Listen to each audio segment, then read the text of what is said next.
Hi, everybody, and good morning, good afternoon, and good evening, wherever you are in the world. We would like to welcome you to the GCCM Berlin, and we are here with the webinar live, our hybrid webinar session, and we're going to talk to you about the role of the data centers in the region to meet the future demands. And of course, I'm very honored to have a huge senior executive panel here with me, and I would give them a quick minute to introduce themselves. So, Chairman, please, over to you, over to Hong Kong. All right, thank you. So, good morning and good evening, everyone. Thank you to have me on board. My name is Sharman. I am the General Manager of DCConnect Global. So DCConnect, we run a network over 1,000 POP around the group. We run it through an SDN-enabled network, and we manage all our different POPs through the API and all the SDN abilities. So what we do is we provide data center to data center interconnect, the DCI surface, as well as to the cloud. Either it's cloud to cloud or multi-cloud interconnection. So because we are running a network through the SDN networks, that's why with the API abilities, that's why we are expanding our network pretty fast, because we are working under the federated concept. So with new partner, which are also SDN or API enabled, so we are welcome to ask them to join us to increase our footprint easily.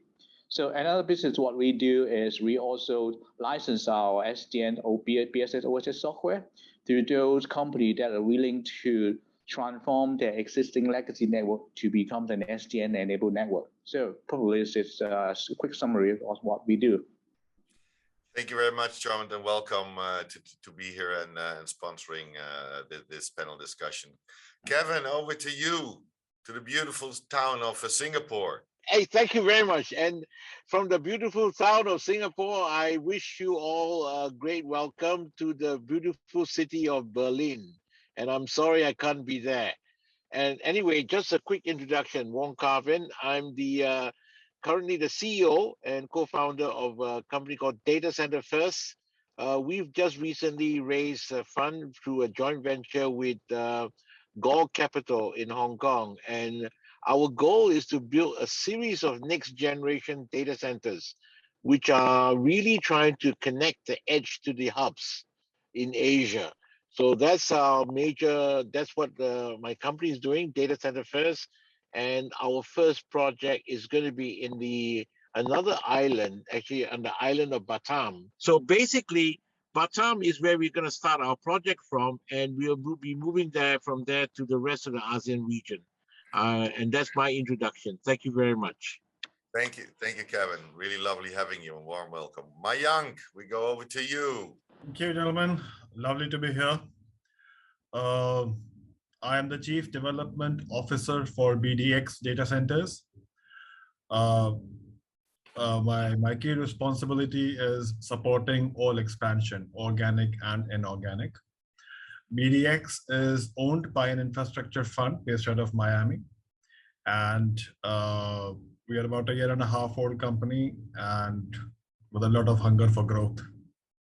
Fantastic. Welcome having you. And Mayank, tell me, please, one more quick question. Where are you based now? Where are you calling from? Singapore. Singapore. Okay, so I hope you're not in a traffic jam with Kevin, huh?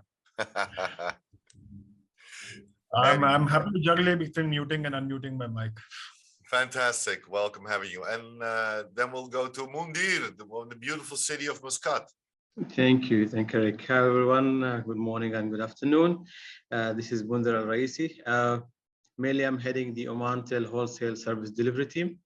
So, yeah, my team executes all the interconnects and capacity and data services implementations of Omantel and wholesale customers.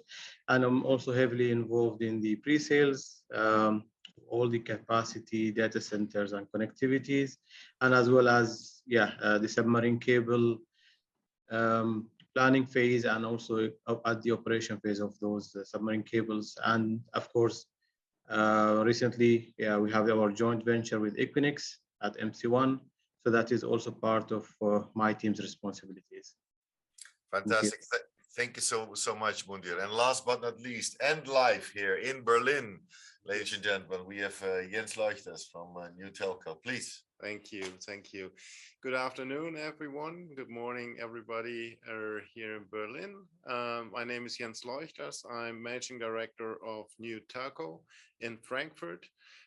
So New Telco is mainly focusing in nowadays on carrier business, and we are system integrator, and we do system integration, but almost mainly on infrastructure. So this is data center, co-location data center, networks, physical, logical interconnection, point-to-point, point-to-multipoint networks, the hardware. So we have a cell model or a capex to opex model for our customers, and we do the field and remote hand support on behalf of our customers. And this is the type of services we're offering, and our carrier customers using this mainly in Frankfurt, but not only. We also have some facilities across Europe, which is Stockholm, London, Amsterdam, and Vienna. And also similar what Kevin said, we have just launched a new project. We are having a data center under construction, which is with the same goal. We wanna have a edge data center a little bit on the suburb of Frankfurt, so that we can serve customers in the region to connect with the hub in Frankfurt. So that's a similar project that we are just launched and kicked off, and I'm very happy about it, excited about it, and yeah, that's us. Fantastic. Thank you so much. And it's a big honor, ladies and gentlemen out there, that I have a couple of Care Community Award winners since yesterday evening around here and in the panel. So very honored to that. So let's move on. Charmant, if I may ask you and invite you, please, to kick off with the keynote presentation. And you're going to talk us through what? Tell us, please. So excellent. So thank you for the invite. So let me share my screen to you guys. And then the next popular phrase right now is, can you see my screen? That's probably the next popular phrase. Perfect, so, Chairman. Perfect. Can you see my screen? Okay, excellent. Good morning and good evening again, right? And depends on which part of the world you're in. Thank you for joining the webinar, and you're welcome. My name is Shaman Shang again. I'm the General Manager of DCConnect. The topic of today's keynote discussion is the role of the data center in the region to meet future demand. Now, but before we start answering the question, I would like to start with my 6 observation on the current market trend, and I would also like to share with you some interesting market forecasts and prediction published by some major renowned research firms. Now, first of all, I'm not a financial advisor, but I would like to share some financial information with you. So let's look at some data center company stock performance since January 2020, just a few months before the WHO declared the pandemic. Now, we experienced the stock market crash on 15th of March 2020, and it is the signal, the beginning of the COVID recession. Now, since then, we observed that the data center companies' stock already bounced back strong and made some heavy gain in the stock market. Like the example I get here, maybe you can see from Equinix, Digital Realty in the States, and also Sun E Vision in Asia. So they are all bounced back happily. And as a comparison, a couple of major legacy telco, they cannot benefit from the unprecedented pandemic economy and did not recover well from the crash. Now, of course, you will find a few exceptional, brilliant data center company that ain't doing that great, and you will find some telco that has successfully transformed and bounced back with brilliant financial results. So the example I've got here is AT&T, Singtel, and Telecom Italia. Seem like they're not actually bouncing back since the crash almost years ago. Now, there are a few issues that I think they are hindering their recovery. Now, because they have legacy of high capex, they have skilled but expensive headcount people, they have a clumsy bid-to-build process. And because of the rapid bandwidth price drop and so on, so it's hindering those telcos or bounce back and have a good performance financially. Now, in September 2020, Gartner published a research report with a title saying data center may not be dead, but is more thing. It's quite a scary title. Obviously, it's very eye-catching. If I see a title like that, I would definitely go and look at that report and see what's going on. Now, actually, this is a sequel of the Gartner report a year ahead on 2019. That title was "The Data Center is Almost Dead," right? It's even more scary if you remember that report from Gartner. Now, but if we look at the market right now, right, we start seeing traditional telco are selling off their data center businesses. The latest one is PCCW. It happened in July this year. And not long before that, AT&T, Verizon, and CenturyLink, they are all doing similar thing by selling their assets for multi-billion-dollar deal. And Gartner predict that by year 2025, 85% of those infrastructure strategy and project will integrate with on-prem, co-location, and cloud and edge delivery options, which compared with the year 2020 is only 20%, which is a big jump of that. Now, if I look at that report, I have doubt about that. I mean, please note that the report by Gartner was issued in September 2020, and where at that time the implication of the pandemic is not being reflected in that analysis. So a year later, in April 2021, Gartner issued another research report and cites that these data center businesses are not actually doing well, but they are not without challenge from the cloud players. In that report, Gartner illustrated that they use an illustration of as an organization, they mobilize for a massive global effort to produce and distribute the COVID-19 vaccination with the SaaS-based application, which enable essential tasks such as automation and supply chain. And such application continue to demonstrate a very high reliability in scaling the vaccine management. So it let a lot of CIOs start thinking that, yes, I can put mission critical application on cloud. You have a real life demonstration and prove that it's happened and it is very, very reliable. With all that different discussion and prediction on whether cloud-centric enterprise are willing to put their critical application on the cloud or on-prem, I think the answer is reasonably conclude in this report, the 5th Annual State Data Center Industry Research Report. It is say that with the hybrid model getting more popular, cloud computing usage has shifted away from the public cloud and towards a hybrid cloud approach. And the good thing is definitely data center are here to stay. And all the CIO and IT manager are now have a favors in a mix of cloud and in-house system. What that mean? It means that the data center manager are now determining which workloads would be the best to stay in the cloud and which should retain in-house. Due to compliance, security, or the need to recover the hardware and software investment, and other general economics reasons, some applications are likely to remain within the data center for some time to come.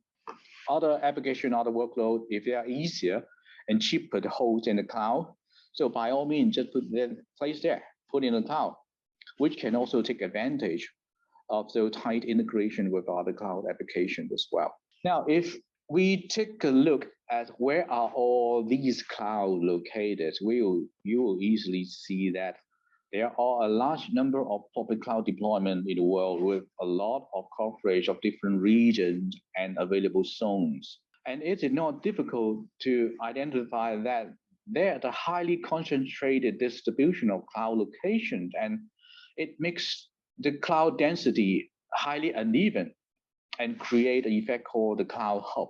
So what's the implication of that? I mean, the cloud hubs are like a magnet. It attracts and draws data traffic from surrounding data centers.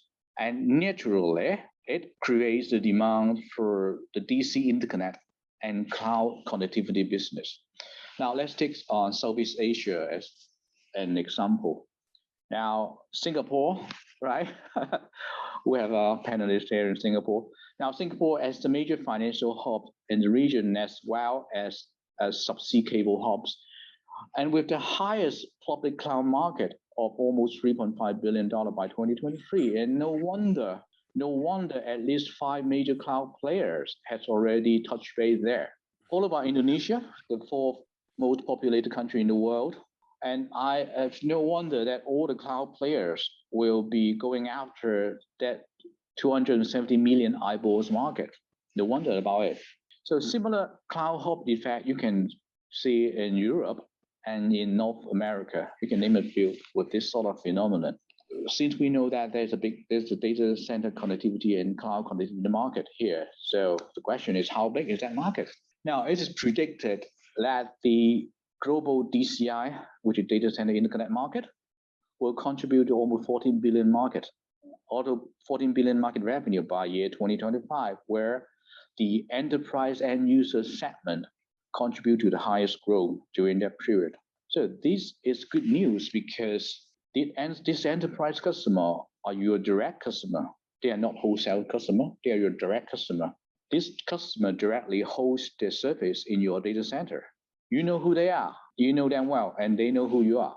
And then other exciting news is that 72% of your direct customer want to purchase the DCI service from you, not from the telco. So if you are a data center operator and you have the ability to provide such a DCI services, that your customer is willing to do business with you.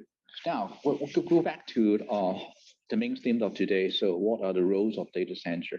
Now, if we would like to draw some conclusion here, in order to meet the future demand data center player, I think we need to provide a platform for those cloud-centric business to grow, as well as foster the acceleration of the cloud adaptation. How do we do that, and what does it mean by that? So I think data center player needs to serve the enterprise customer to meet their change and to remove the barrier for their regional growth, to allow them to easily transform from their existing network infrastructure, maybe on just an on-prem solution, to become a hybrid cloud solution. You also need to consider that to provide an environment to let them access to data center and connectivity service anywhere in the world. So this is borderless to them. They will have requirement all over the world, all the cloud in the world, not only restricted to the national requirement. In order to do that, you might need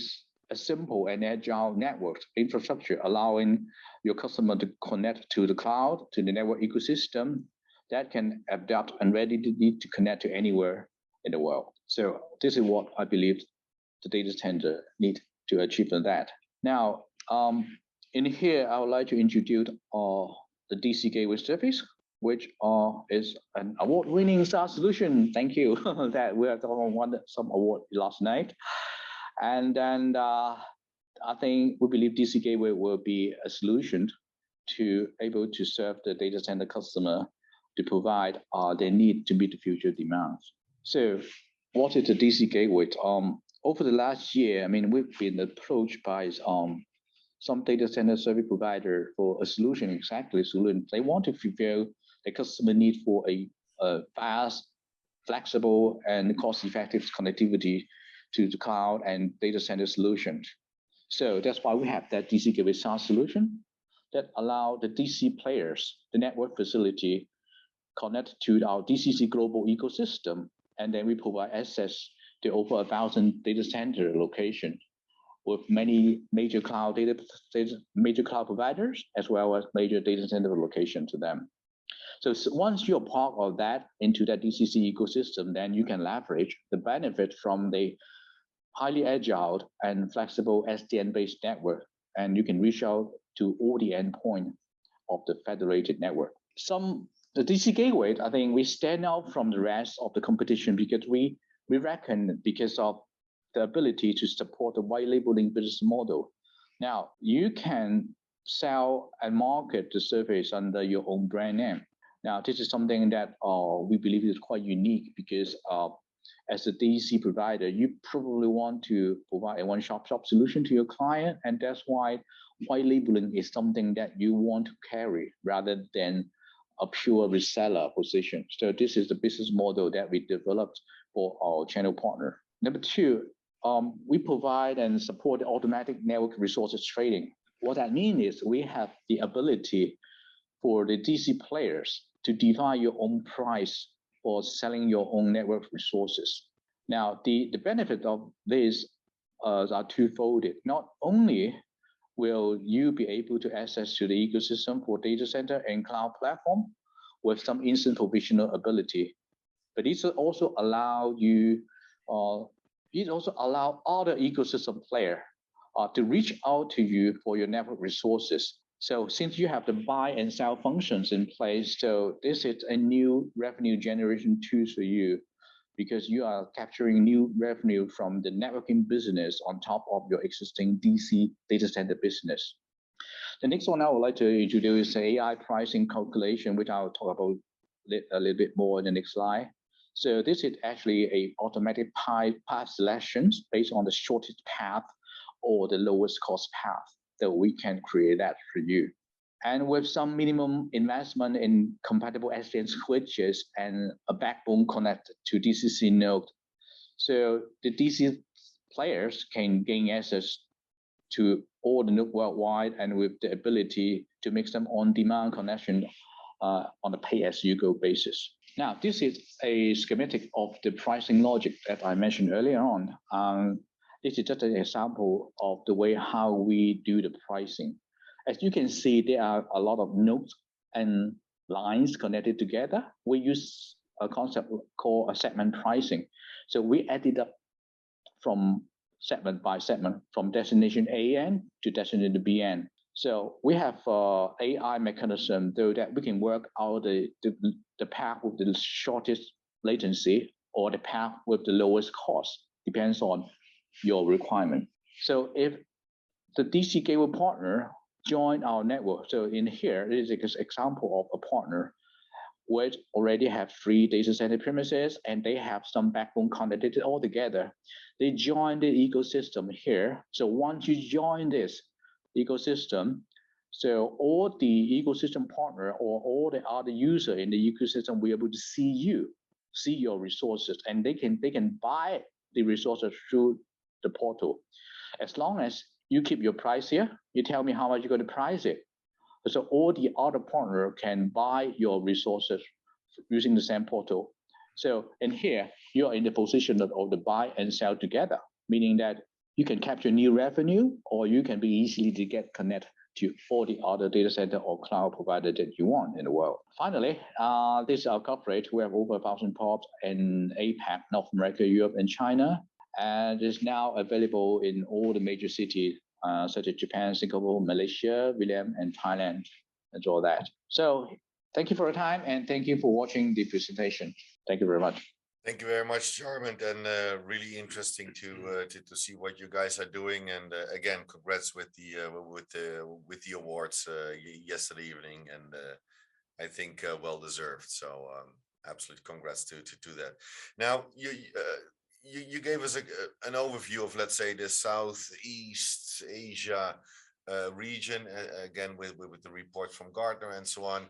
So let me do a quick round, and let me start quickly with Mundir. Maybe Mundir from the Middle East point of view. Can you scope a little bit the landscape in for the data centers in your region, just to give the audience a little overview around the world what we're talking about? Sure. What we see, and with the continuous interaction with the customers and what their perspectives are in terms of how they want to grow and size their organizations.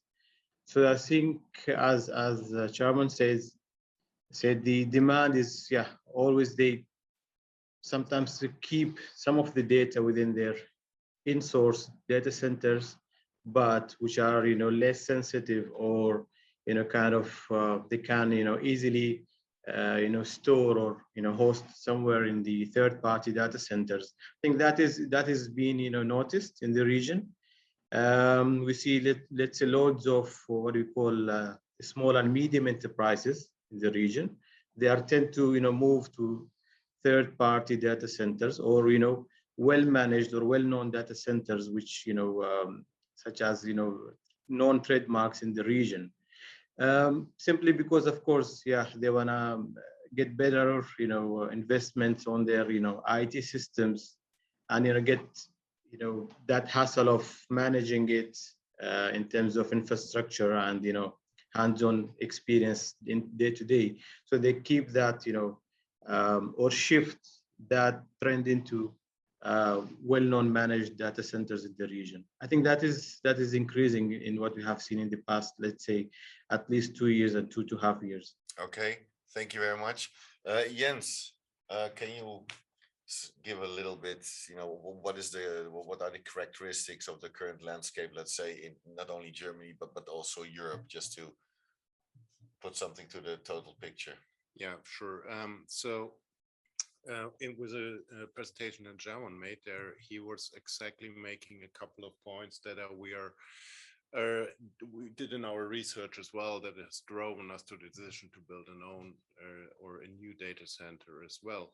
So number one, there is certainly a market for small and medium enterprise customers that do not want to put all their application, all their systems into a cloud, for various reasons, right?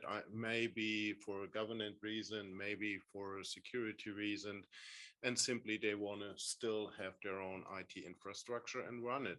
But they normally don't have a good data center, as we would call it, a data center, right? It's very much still a server room. It's not very efficient from the energy point of view. It's not very secure, and that is something we explored. So that's one topic, and the second one is the hybrid model. So we see the hybrid model, of course.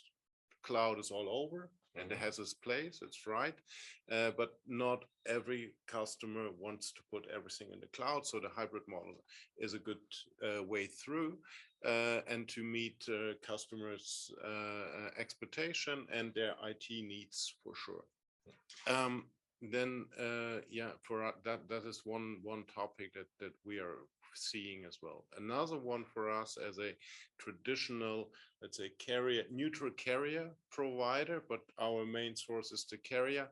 We don't know most of the time we do not know the end customer. So this is sometimes not a nice situation to be in, especially when it comes to service offering, or you're getting a request. You have absolutely no idea what makes or break a deal, right? Because you don't get this information or the detailed information. So for us, it was also necessary that we are able to build a new market.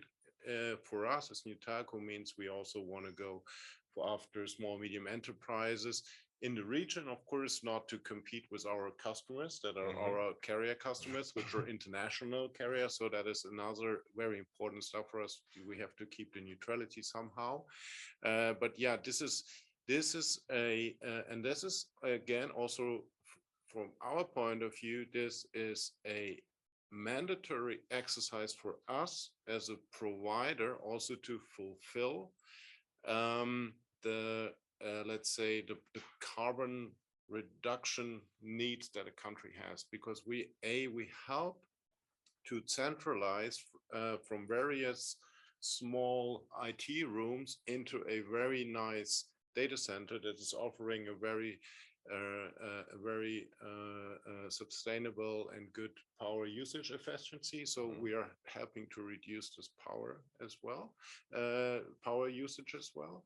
That's also something which I think it's a goal, and we have to, as a provider, we have to fulfill that. We have to work this. So we have to balance all these various dimensions, and that's why we are doing this. Yeah. Okay, thank you. Kevin, to you, I mean, the chairman was sharing with us already, let's say, the current landscape in Southeast Asia, and where you, of course, will be part of, and Bantam is going live. Apologies. soon. So do you have anything to add, let's say, from a regional point of view? Yes, I think there's a couple of things that I would like to, it kind of convolute to all the discussion. There, as the data center development in Southeast Asia, where I am, I'm also beginning to see a lot of regional subsea cable development. These are smaller subsea cable development that's going on around our region to connect all the major cities together, to Singapore or to Hong Kong. So these are very good, what I call convoluted development of infrastructure. The two key infrastructure, and let me get down to basics of infrastructure that will support the digital economy going forward, is going to be data center, which are like the pumping house for contents, and then the fiber network, not just any network, but the fiber network that will be able to leverage the kind of services DCConnect just talked about, right? In order to be able to connect from anywhere to anywhere else, and not as a user, but as cloud application that are functioning to support user community. Now, that is the evolution of cloud underlying it. That's what's driving all this change. And I see this as what is driving the data center requirement usage in Southeast Asia. So it's the convergence of the subsea fiber and the data center are growing together with it. I see this as a very interesting phenomenon. And I use the word edge to hub, because you cannot get the edge to the hub if you don't have cables to connect to them together. Okay, and that's the key. That's how what I'm seeing going through, and I'm hoping to find out whether that's the same in other regions, like in the Middle East where Oman is, and other places in Europe. Okay, maybe Mundir, you want to add something to that? Indeed, that's what the main focus is in, with the new submarine cables. Started, let's say, 2016, 17, and going onward. So, for example, of today, or let's say, if you take a step back, as Kevin said, we had the data center on one side, on the cable landing stations on the other side, and then the effort and hassle to get them both connected together. While now the trend is, yes, we are directly landing into the data centers, which we already did as part of Equinix MC1. So we have, let's say, the AE1 cable, which is directly landing into MC1, and like all the 19 parties and then their associated users are, getting benefit or making use of this facility, or let's say, yeah, the gap has been bridged, as what would say. And then, of course, recently GBI, Gulf Bridge International, has announced that, yes, they are also becoming, their presence will be becoming in the MC1 as well. So this is the trend, and as well as, yes, if you look Marseille, for example, AE1 also lands directly into Marseille 1. And then, of course, all the new upcoming cables will land into the new extended facilities of Marseille. So with this, yes, the interconnectivity or the interconnection between the cloud or hyperscalers and then the carrier, or let's say the usual carrier services operators, which is really, really bridging the gap and make it a lot easier for them. And also, of course, cutting down the interconnect costs as compared to the previous years.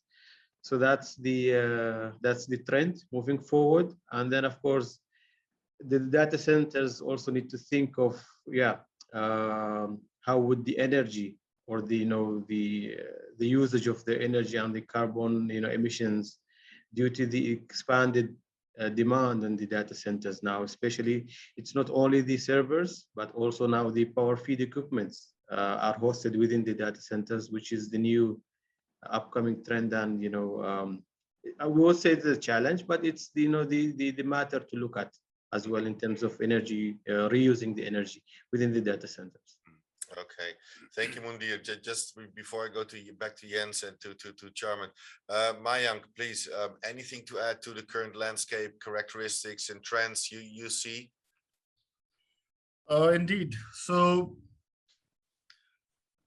if you take a step back, we have countries like Indonesia with 250 million people, the Philippines with about 100 million people, and the data center capacity is sort of low double digits. Philippines is about what, 25 odd, Indonesia is what, 35, 40. Compare that with Australia, a continent of 25 million people with capacity north of 1 gigawatt.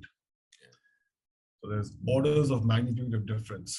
And of course, while this is guided by a variety of factors, including privacy and subsea cables, as the other panelists pointed out, I think the key, another key aspect that has to be sort of, that has to move in tandem with the content growing within these factories, the data centers as they're called, is the edge network.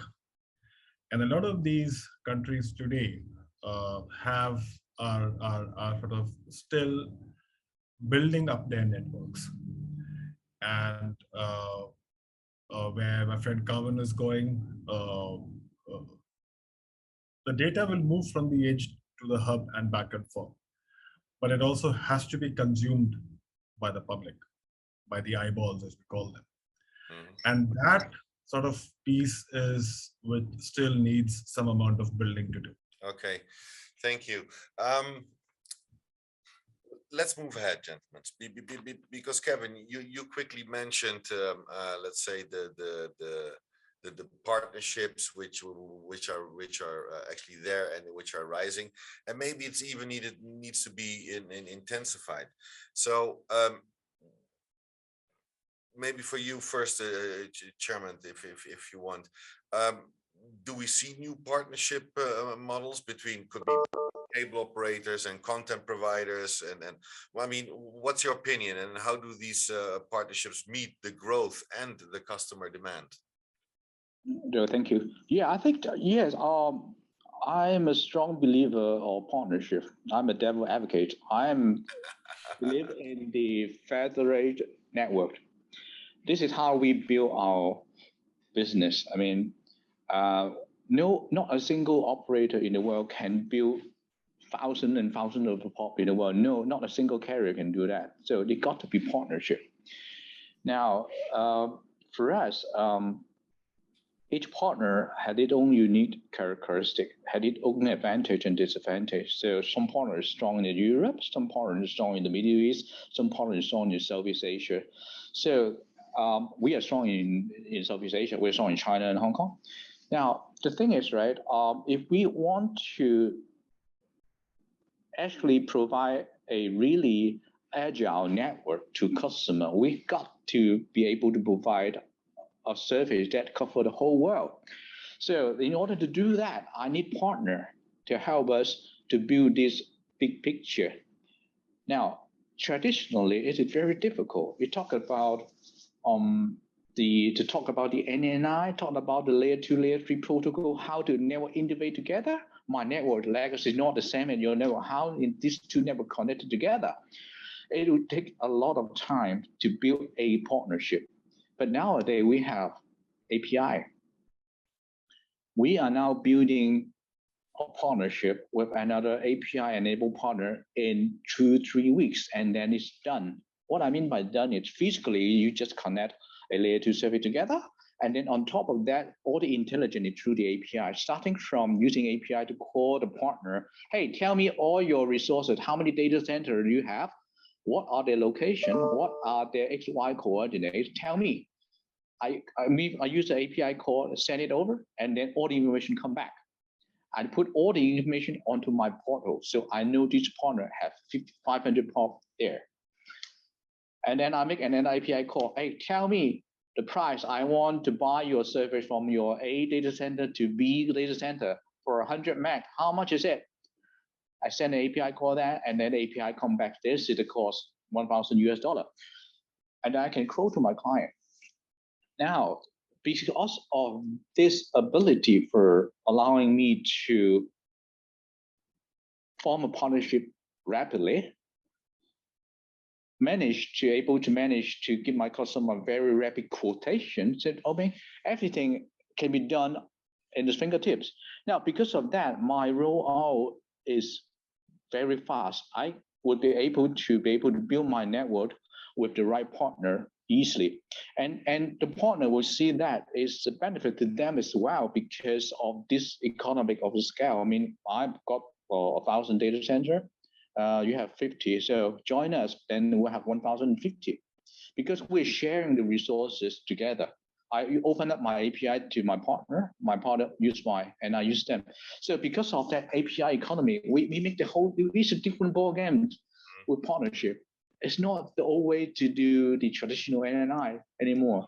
So this is something that I find it very fascinating. And this is the trend for sure, that we no longer use the old way to exchange information anymore. And that's why we join some, for instance, the MEF or the Sonata protocol. This is something the API standard is stored right there. So according to the standard, it makes it so easy for us to actually work with new partners together. So this is how I see it. So networking partnership through API is definitely going to be a trend. Okay, thank you, Chairman. Jens, do you see similar partnerships, and are they encouraged, or do you see, let's say, also some other, let's say, partnerships arising in, let's say, in the European part? I think it's getting easier to partner because, we're having all these various platforms, and on these platforms, we have the possibility to use it as a digital marketplace for network providers, for IXs, for cloud providers, and of course, just to connect each other. So it's much easier nowadays, right? It can go via companies like DCConnect using APIs, or still it can be done by a very simple configuration by a team, but very in a maybe not in 10 minutes or in 5. It's not a self-employment or automatically deployment that goes pretty fast. Maybe takes an hour. But the current data center landscape we are having, and with all the various providers and all the platforms that are in place, because all the data center providers, whether they are large, global, or they are small, regional, local, they have to have the connectivity. And they need to have the maximum numbers of possible connectivities. And the only way you can do it is you need those platforms, and you have to attract customers to go on this platform and to connect on these platforms. And then the role, like from companies like DCConnect, are very important, because they will really they really bridge all the various platforms. Could be data center campus, or that could be global, like Equinix with their local with their global Ethernet platform that they're having. It allows us to bring this together with our platform, for instance, or with platforms from other data center providers.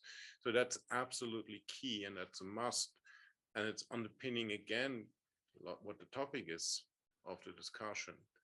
What is the role of a data center? So of course, we have to, number one, we have to build a data center, but also not just the data center helps us, because what Kevin also said, if we don't put the network in place, it's all nonsense. It doesn't work.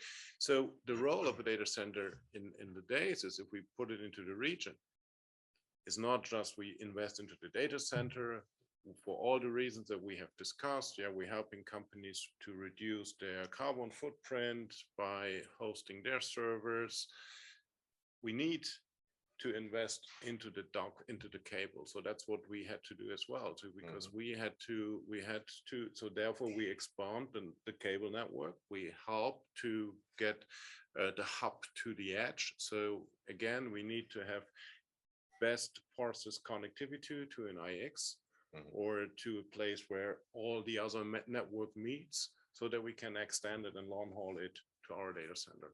So, and that again is a very fruitful ground to for partnerships. Okay, thank you. Mundir, I think you have a very nice partnership, especially in the MC1. So maybe you can quickly pinpoint on this, or and maybe tell us if you also see, let's say, in your region, let's say, some other partnerships coming around.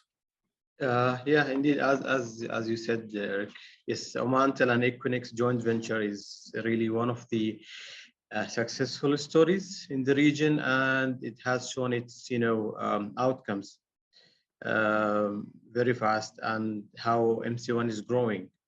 Of course, it's both the advantage of Equinix in the data center arena and Omantel in the connectivity and the submarine cable footprint in the region.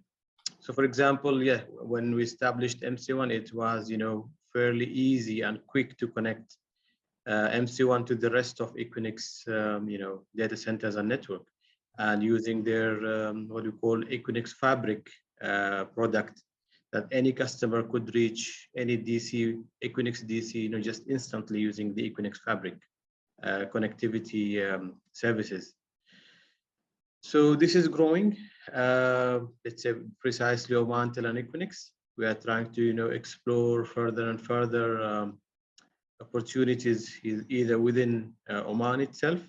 As you know, Oman, it's a vast country, north to south. We have around 1,700 kilometers of coastline. So yeah, we are expanding, and this we encourage others as well to look into similar, or even try to further innovative ways and partnerships just to complement each other, such as carriers and data centers in the region. Okay, thank you. Yeah. We heard already a couple of times. I mean, and maybe Mayang, you can join in as first. I mean, because we all talk about the climate and what we need to do. I mean, we heard the carbon sustainability already. So, what do you see in your region, and what are the carbon footprint sustainability challenges, and what has been done to become more efficient? Do you see new designs, other designs? I mean, what's out there, and what will we see? So there are two ways this is being approached. One, like you said, is a lot of focus on efficiency, and I mean, I really sort of floor the pedal with my design team to the 20% wastage from the moment the power lands in the facility to the moment the power reaches the server. And that's sort of one very, very disturbing sort of 20% wastage just on that. The second part about efficiency, and I'm taking efficiency in a few steps, and then I'll come to the green power part of it. The second part about efficiency is that all of the data centers always have surplus capacity. The most utilized data center never consumes more than 80% of its installed capacity. And consequently, you have inefficient running of the machines.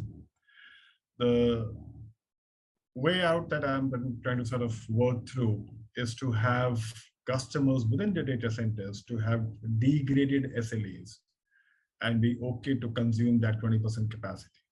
They clearly know that in times of an emergency, you guys will get shut off. So manage your applications and your loads accordingly.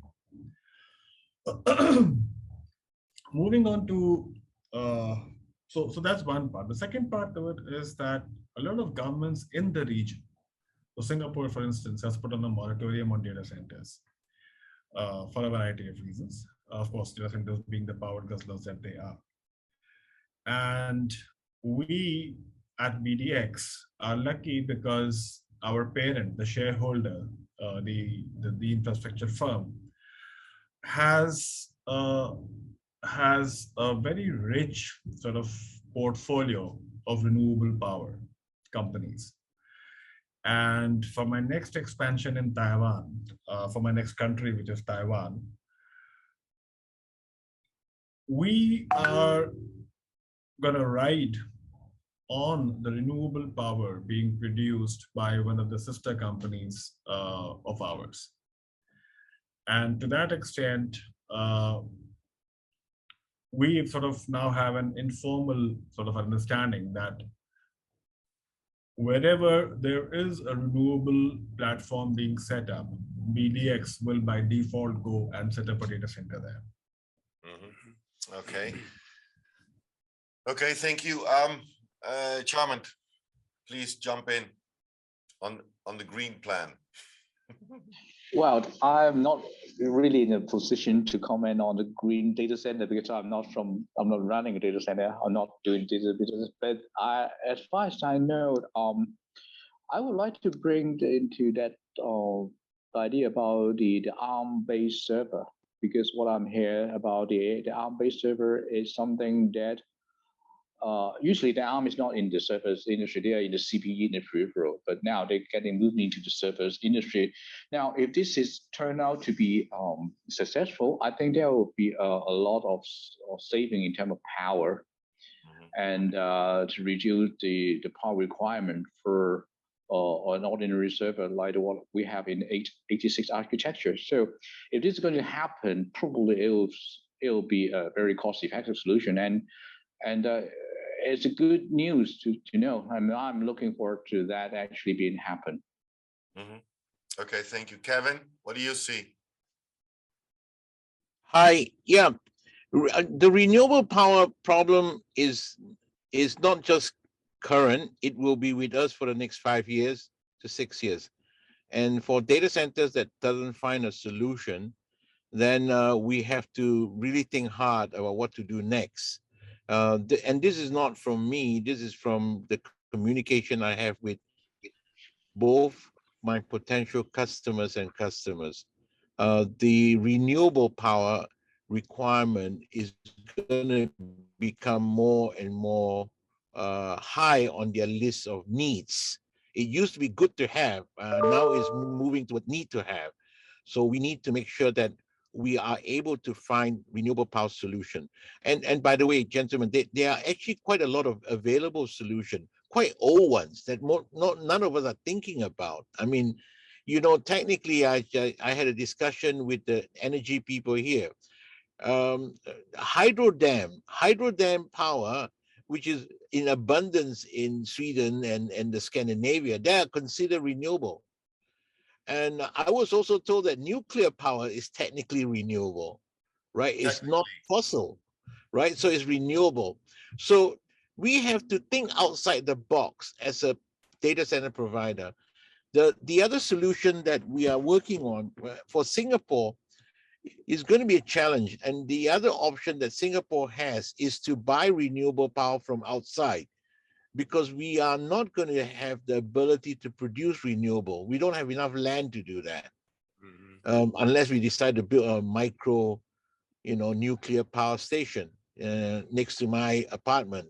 But basically, so our options are highly limited, and that forces us to rethink.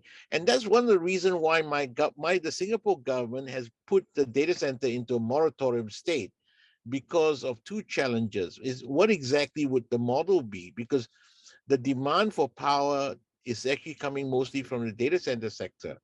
So I think it's a good thing that they did in order to make sure that we all sit back and think of the solution.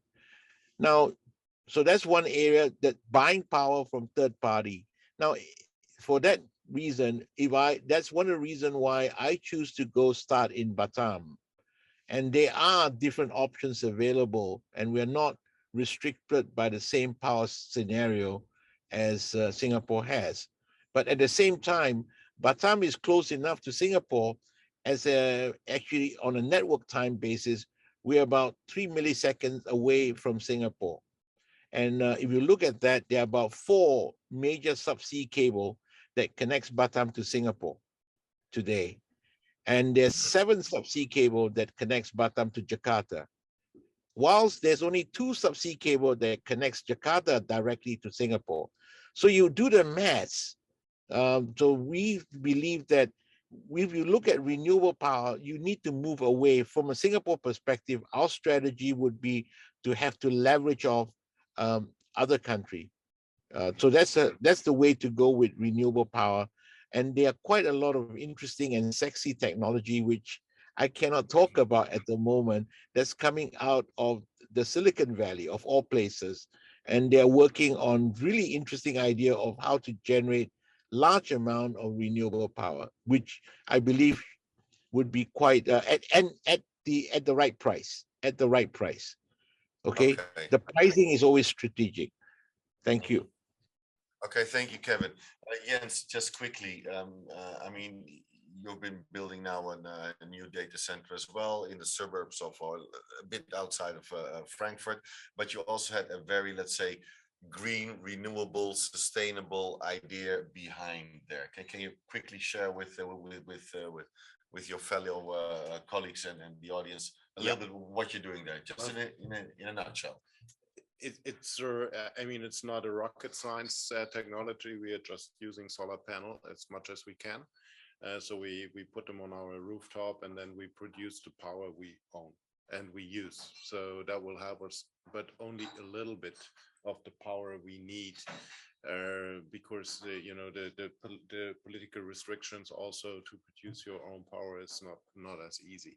So that's what we are doing. Of course, we're buying green power all over. That's available. The question in Germany is where are we getting it from? Because also Germany is not producing enough green power for the power capacity the whole industry is needed. Indeed, data center power is just a single digit of overall power usage. Most comes from the industry, and then from the household, and then data centers. So, but that's a completely different topic, and it will take another hour about Germany and its politics, how they think we will become green in terms of power. And the problem that we're facing, that is what Kevin was saying, it has a price, and it's sorry to say, damn expensive in Germany. I think we are meanwhile this top 3. Yeah, I think we are top in terms of power price, and that is a huge issue for the industry, not just for us, for all industry that is absorbing tons of megawatts. So the politic has to do something here. Okay. Plus, you use an existing building instead of a new course, building. yeah. So we're using also an existing building. That is because that's similar. It helps us. That saves us about 70% of carbon, because the carbon is already in the concrete. So we don't need to build again a new, and concrete is has a lot, is carbon heavy. Exactly. Yeah. Okay, thank you. Gentlemen, as a closing statement, how do you see the future? Mundir, what can we expect, especially from the beautiful town of Muscat, but also in your region? What's out there? What can we expect? Yeah, as I said, we would expect seeing continuous partnership, and the projects which are going up. We are trying to implement, of course, our short to mid-term strategies of being the regional hub, and of course to complement our Oman vision of 2040. And Omantel is one of the leading partners in implementing that vision, and especially in the digital transformation area.